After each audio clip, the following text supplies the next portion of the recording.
The Christmas Promise.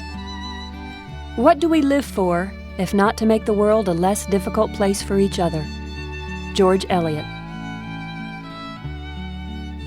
Prologue. Present day. A fresh blanket of snow fell last night.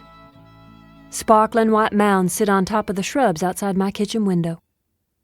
I fall into a chair at the table and pour cream into my coffee.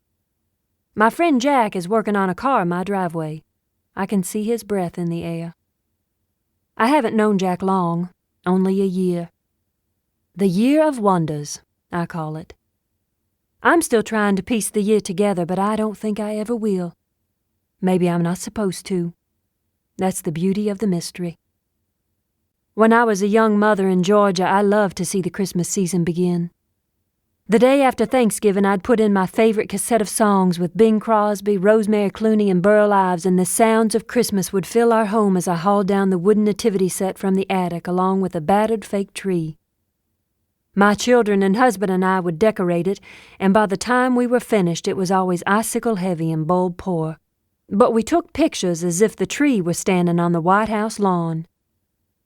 One winter, my youngest son Matthew pressed his nose to the living room window and watched the snow fall, covering our lawn.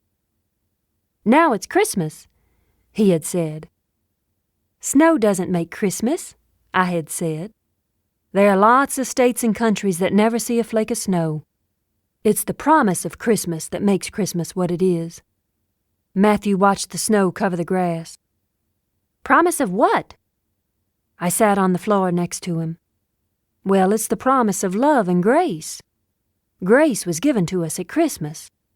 That's the biggest promise of all." My husband Walt thought it would be an adventure if the family trekked out to cut down our own tree that year. We bundled up the kids and drove to a friend's farm where Walt led us through what felt like miles of pasture land before we arrived at a small thicket of woods. My son Daniel spotted the perfect tree, and Walt whacked at the bottom branches so he could get a clear shot at the trunk. Walt hadn't thought about sharpening the axe before we left that morning, and after several whacks he was tired and leaning up against the tree to catch his breath. Each of our children attempted to carve away at the tree, but of course they were all too small to do much damage. Walt was angry with himself for not sharpening the axe. Though I tried to stifle my laughs, I couldn't.